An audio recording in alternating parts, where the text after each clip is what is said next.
हाँ कृपा कर देगा तो ऐसा हाथ ऐसा हो जाए, है ना, कहीं देने की आवश्यकता हो तो देने लायक बना देना, ऐसे हाथ मत करना, है ना। बिना दैन्य न जीवनम, बिना न जीवनम। और तीसरा देहांते तव सानिध्यम, देहांते तव सानिध्यम। प्रभु जिस दिन ये शरीर को मैं छोड़ूं तो अस्पतालों के गंदे बेड पर ना छोड़ूं, तू मेरे सामने हो, अपने घर में हो, पवित्र कमरे में हो, तेरा नाम चलता रहे, भीतर भीतर तेरा दर्शन होता रहे। देहांते तव सानिध्यम, देहांते तव सानिध्यम। तू हो सामने तब मेरे प्राण निकलेंगे। ये तीन चीज भगवान से मांगो। और इसी का ट्रांसलेशन संतों ने किया है। इतना तो करना स्वामी, इतना तो करना स्वामी, जब प्राण तन से निकले, इतना तो करना स्वामी, जब प्राण तन से निकले, इतना तो करना स्वामी, इतना तो करना स्वामी, जब प्राण तन से निकले, जब प्राण तन से निकले, गोविंद नाम लेकर, गोविंद नाम लेकर, गोविंद नाम लेकर, गोविंद नाम लेकर, अब प्राण तन से निकले, अब प्राण तन से निकले, तो करना स्वामी।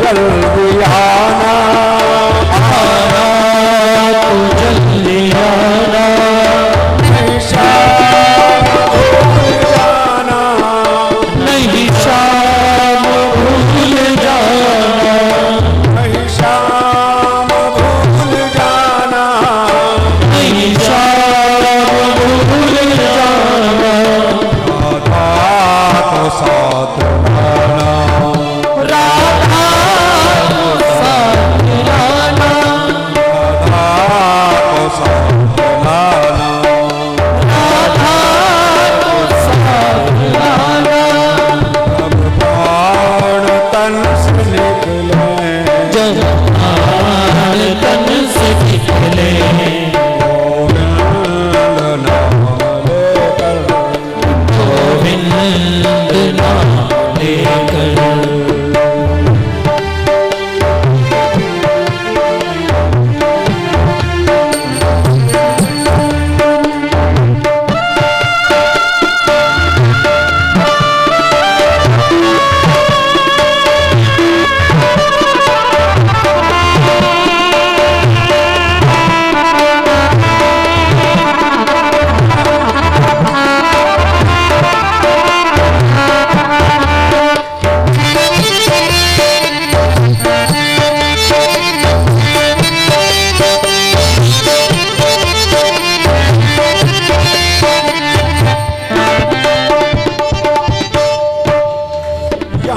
प्रवजन्तमनुपेतमपेतकृत्यं द्वैपायनो विरहकातर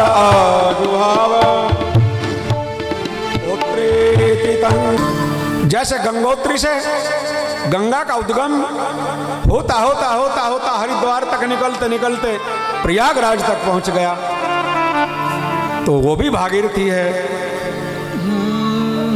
वो जल का प्रवाह है, वो जल के रूप में भगवान का प्रवाह है, वो शरीर के पाप को दूर करता है।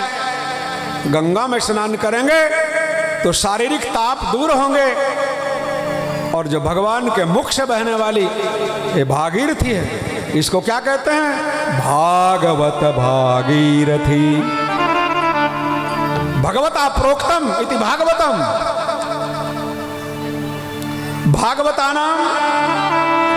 भगवतानाम च चरित्रम वर्णनम यत्रेति भागवतम। जिस ग्रंथ में भगवान का और भगवान के भक्तों के चरित्रों का वर्णन होता हो, उस ग्रंथ का नाम क्या है? भागवत। कहां से आई? भागवत भागीरथी। भगवान के मुख से बही। पहली बार कब बही? जब सृष्टि का उद्गम हुआ, भगवान के माध्यम से ब्रह्मा जी प्रकट हुए, आदेश हुआ ब्रह्मा जी सृष्टि का सृजन करना है। बोले कैसे? यथा पूर्वम अकल्पयत। जैसे पूर्व कल्पों में था, तो मैं नया समय कुछ नहीं करना, जैसा था उसकी कल्पना कर लो, हो जाएगा।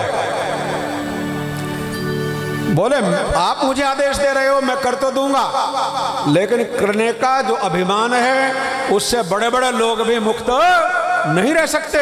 कहीं ऐसा ना हो प्रभु, मुझे इस सृष्टि के रचने का अभिमान हो जाए, और उस अभिमान के कारण कहीं मेरे आप में दूरी ना हो जाए। इसलिए प्रभु कुछ ऐसा उपाय बताओ जिससे कर तो दूं, लेकिन करने का अभिमान मुझे छू ना सके। तब भगवान ने पहली बार 4 श्लोकों में ब्रह्मा जी को ज्ञान दिया। जो भगवान ने ब्रह्मा जी को ज्ञान दिया उसी को भागवत कहते हैं। 4 श्लोकों में भगवान ने जीव का वर्णन किया। जीव क्या है? बोले मेरा ही अंश है। जगत क्या है? मेरा ही रूप है। माया क्या है? भगवान बनाते नहीं, माया बनाती है, माया रचती है। तो माया भी प्रभु की छाया है, अलौकिक शक्ति है। प्रभु के आदेश पर माया रचती है। 2 प्रकार की माया है। एक वो माया है जो इस जीव को संसार में उलझा देती है, उसका नाम है माया। कई रूप हैं, सौंदर्य, माधुर्य। किसी की वाणी मधुर हो, लोग उसके चक्कर में पड़ जाते हैं, बहुत अच्छी कथा करते हैं, लोग पावले हो जाते हैं। किसी के रूप में मोहित हो जाते हैं, बोले बड़ा सुंदर है।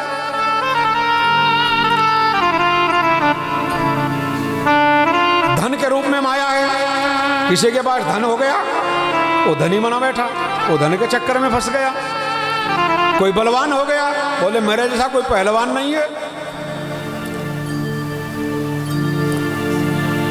किसी को थोड़ी विद्या क्या आ गई, बोले मेरे जैसा विद्वान नहीं है। ये माया का फंसाने का काम। जो तुम हो वो मानो प्रभु की कृपा है, उसे अपनी ना मानो, प्रभु का सामर्थ्य मानो। वही माया, उसका नाम बदल जाएगा, उसका नाम है योग माया। बोलो सच्चिदानंद भगवान के जय। जिसका संपर्क आते ही जो आपके मन को प्रभु से जोड़ दे, योग माने जोड़ना, वो माया श्रेष्ठ है जो तुम्हें प्रभु से जोड़ दे। धन को भी प्रभु से जोड़ दोगे तो धन भी आपको भव सागर से तरने का साधन बन जाएगा। यानी अपनी कमाई जब आप धार्मिक आयोजन में लगाओगे तो वो धन भी आपको डुबाने का काम नहीं करेगा, वो आपको इस भव सागर से पार करने का साधन हो जाएगा। वाणी दी है तो प्रभु का गुणगान गाओ, फालतू में किसी की प्रशंसा मत करो, झूठी प्रशंसा करने वाले भी पुण्य क्षीण कर लेते हैं अपने लोग, है नहीं? झूठी प्रशंसा मत करो। और यदि आपने प्रशंसनीय कार्य किया है और फिर भी आपको कोई प्रशंसा कर रहा है तो उसे अपनी प्रशंसा मत मान लेना, विनम्र हो जाओ, प्रभु की कृतज्ञता अर्पित करो, अन्यथा फंस जाओगे। जब जब जो आपके पास है उसे प्रभु से जोड़कर रखोगे, प्रभु का प्रसाद मानोगे, तो वो माया डुबाने का काम नहीं करेगी, वो आपको प्रभु से जोड़ने का काम करेगी। तो जो प्रभु से जोड़ दे उसका नाम क्या है? योग माया। और जो प्रभु से अलग कर दे उसका नाम है माया। बात समझ में आई? आइए, ब्रह्मा जी कहने लगे, प्रभु आपकी माया कहीं मुझे उलझा ना दे, कहीं मुझे अभिमानी ना बना दे। बोले ज्ञान दे रहा हूं, जगत भी मैं हूं, जीव भी मैं हूं, बनने वाला भी मैं हूं, बनाने वाला भी मैं हूं, तुझे निमित्त बना रहा हूं क्योंकि तुझे यश देना चाहता हूं। बोलो सच्चिदानंद भगवान। जिनका तन लग रहा है, जिनका धन लग रहा है, जिनका मन लग रहा है, परमात्मा उसे अपना आशीर्वाद देने के लिए लगवा रहे हैं। तो पहली बार ये कहा भाई, ब्रह्मा जी को अभिमान से मुक्त करने के लिए नारायण ने इस भागवत भागीरथी का अपने मुख से वर्णन किया।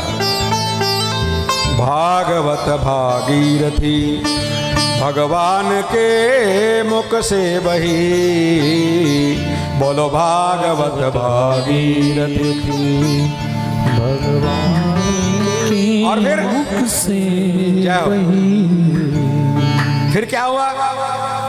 ब्रह्मा ने नारद को कही, ब्रह्मा ने नारद को कही। कब? नारद जी को भी एक बार अपने पिता को, एक दिन अपने नारद जी किसके पुत्र हैं? ब्रह्मा जी के। ब्रह्मा जी के पुत्र हैं नारद जी, वर्णन आएगा कथा में। एक दिन उन्होंने देखा कि मेरे पिता तो जगत पिता हैं ब्रह्मा जी, लेकिन एक दिन वो अचानक उनके पूजा कक्ष में, जब पूजा का समय था, तो अचानक नारद जी अंदर घुस गए और देखा ब्रह्मा जी तो आंखें बंद करके ध्यानस्थ हैं, बैठ गए। जब आंखें खुली, नारद जी कहने लगे, पूज्य पिताजी, मैं तो आपको ही समझ रहा था, आप ही सर्वोपरि हैं, इसका मतलब आपके ऊपर भी कोई और है क्या? बोले भैया, हम तो कुछ भी नहीं हैं, जो सबका है वही मेरा है, मैं अपने उस इष्ट का ध्यान कर रहा हूं, उसकी कृपा से ही ये सब हो रहा है। बोले फिर उसका दर्शन कैसे होगा, मुझे सुनाओ। तो ब्रह्मा जी ने नारद को कही, यही कथा है, 7 दिन की दिवस की कथा है। और नारद जी ने व्यास को, कब कथा आएगी? व्यास जी ने 18 पुराण रचे, 4 वेदों का भाष्य किया, अशांत बैठे हैं मन के अंदर। बोले इतना कुछ तो कर लिया, लेकिन मन में शांति नहीं है, कुछ रह गया। क्या रह गया? समझ में बात नहीं आ रही है। कभी कभी आप लोगों के मन में भी आता है, यार सब कुछ तो है, लेकिन कुछ छूट गया जो नहीं कर पाए। अशांत थे, खिन्न मनस बैठे हैं समाधि में। कौन बोला? व्यास जी। और नारायण के परम भक्त नारद जी, जो ज्ञानी हो गए थे अपने पिता से कथा सुनकर, और नारायण का जप करते करते व्यास आश्रम में उतर गए और आए। व्यास जी को देखा, ये जो चेहरा होता है ना, अपना चेहरा, आप भीतर से नकली हो कि असली हो, मुस्कुराहट असली है कि नकली है, पता लग जाता है। क्यों जी? लग जाता है। और जो अपने होते हैं ना, वो पहचान लेते हैं कि कुछ बात है। और जब अपने बहुत दिन तक संपर्क में नहीं रहते तो अपनों को चिंता भी होने लगती है, और वो फिर टेलीफोन भी करते, भैया बहुत दिन से है संपर्क नहीं हो पाया, सब ठीक है? क्योंकि वो आपके अपने हैं, अपनों को चिंता होती है। तो मानो नारायण ने व्यास जी को उस रोग से मुक्त करने के लिए अपने प्रिय भक्त नारद जी को उनके आश्रम में भेजा। जब जब भी कोई आपके घर के अंदर कोई महापुरुष जाता है, आपकी ताकत नहीं से बुलाने की, और प्रभु का प्रेरणा से आता है। प्रभु अपने घरों में तो इतनी गंदगी है महाराज, कभी कभी हम लोग, यहाँ तो मेरा अपना घर है, परिवार है, लेकिन कभी कभी हम ऐसे घरों में भी चले जाते हैं जहाँ नाक बंद करके जाना पड़ता है, नाक बंद करके, इतनी गंदगी। इधर लहसुन पड़ा रहता है, इधर प्याज पड़ी रहती है, गंदगी। लेकिन हम भी इसलिए जाते हैं क्योंकि हम नहीं जाते, हमें भेजा जाता है, प्रभु प्रेरित, जाओ उनका कष्ट दूर करना। तो जिसका घर पवित्र नहीं है, जहां आदमी को नाक बंद करके जाना पड़े, वहां ठाकुर जी आ सकते हैं क्या? बताओ ना। अच्छा हाँ जी करो तो ऐसे कर दो, और ना जी तो ऐसे कर दो। जहां गंदगी होगी, अच्छा गंदगी में कीड़े होते हैं या फूल खिलते हैं? कीड़े पड़ते हैं, गंदगी जहां होगी पड़ते हैं ना भाई। दुर्गंध में, गंदे ढेर से गंदगी में गंदगी क्यों आती है? क्योंकि इसमें कीड़े हो गए। बढ़िया फल में जब आप लोग खाते हो तो नाक बता देता है खाओ मत, गंदा है। ये यहाँ बैठा भगवान नाक में सूंघने वाला हो। सड़ा हुआ फल जब सामने आता है, ऐसे ऐसा अपना आप हो जाता है काम, बोले सड़ा हुआ फेंक दो, क्यों जी? लेकिन जिन्हें होश ही नहीं है, वो नाक की मानते ही नहीं, वो अंदर डाल देंगे, फिर जीभ मना कर देगी क्योंकि उसका टेस्ट बदल गया। जीभ कहेगी थूक दे, अब भी बाहर नुकसान कर देगी। बोले सब चलता है ना, सब चलता है। उसके बाद चलो अंदर गया, अंदर हार्ट में बैठे ठाकुर जी, आंतों में बैठे हैं अंदर देवता। फिर अंदर से प्रेशर पड़ता है, कहीं मर ना जाए, उल्टी की वो रास्ते से बाहर निकालना चाहता है, लेकिन उल्टी ना हो तो फिर दवाई खा लेते हो। भगवान बचाना चाहता है और हम मरना चाहते हैं। जो बचाना चाहता है वो भगवान है, और जो मरना चाहता है वो जीव है। मरते मरते इतने जन्म ले लिए, मरना फिर बाकी है। बोलो हाँ जी, हाँ जी, क्यों जी? पहले मरे थे तो नया शरीर मिला, और छोड़ना तो ये भी पड़ेगा भाई। तो मरते मरते मरते कितने शरीर धारण किए, फिर भी मरना बाकी है। अब का ये जीवन ऐसा बना लो कि दोबारा मरना ना पड़े, अमर हो जाओ। और वो कब होगा? जब भगवान के नाम का अपने जीव से संपर्क बनाओगे। तो नारद जी जब आए तो व्यास जी को देखा परेशानी में, पूछा आप तो इतने विद्वान हैं और सुना है आप तो 24 अवतार में आपका वर्णन है, आप तो स्वयं नारायण के अवतार हो, आपने तो वेदों का भाष्य किया है, आपने तो इतने पुराण बना डाले, महाभारत जैसा इतना बड़ा ग्रंथ लिख दिया, फिर भी आप शांत? बोले कुछ छूट गया, समझ में नहीं आ रहा है कि क्या छूट गया, मन प्रसन्न नहीं रहता, अशांत हूं। नारद जी कहने लगे आपने राजधर्म भी लिख दिया, राजा को क्या करना चाहिए लिख दिया, बड़ा सुंदर लिखा। नारी धर्म भी लिख दिया, नारियों को कैसे घर में रहना चाहिए, बड़ा सुंदर लिखा।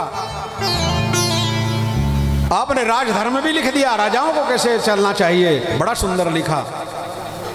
आपने मानव धर्म भी लिख दिया, बहुत अच्छा लिखा। लेकिन कभी भगवान का कहीं गुणगान किया क्या इसमें? कोई भगवान का नाम का पुराण बनाया? अभी तक तो सारे ऐसे ही हैं। बोले फिर कि अब की बार कुछ ऐसा लिखो जिसमें भगवान के नाम का वर्णन हो। भैया यहाँ पानी पीने वाला कोई नहीं भैया, यहाँ तो सब कथा का रसपान कर रहे हैं, ये डिस्टरबेंस मत करो यहाँ पर। 1 घंटे में इनको खूब पिला के भेजना पानी, कुछ और नहीं।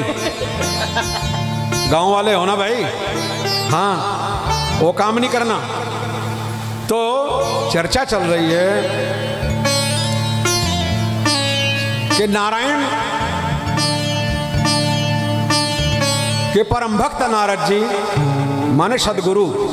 याद रखना जिसके जीवन में गुरु आ गए गोविंद जरूर आएंगे। बोलो सच्चिदानंद भगवान की। जब तक गुरु से संपर्क नहीं रखोगे, कितनी पूजा पाठ कर लेना, गोविंद का अनुभव नहीं आ पाएगा। और जब तक गोविंद नहीं आएंगे तो ईगो से छूट नहीं पाओगे। बोलो सच्चिदानंद भगवान की। ईगो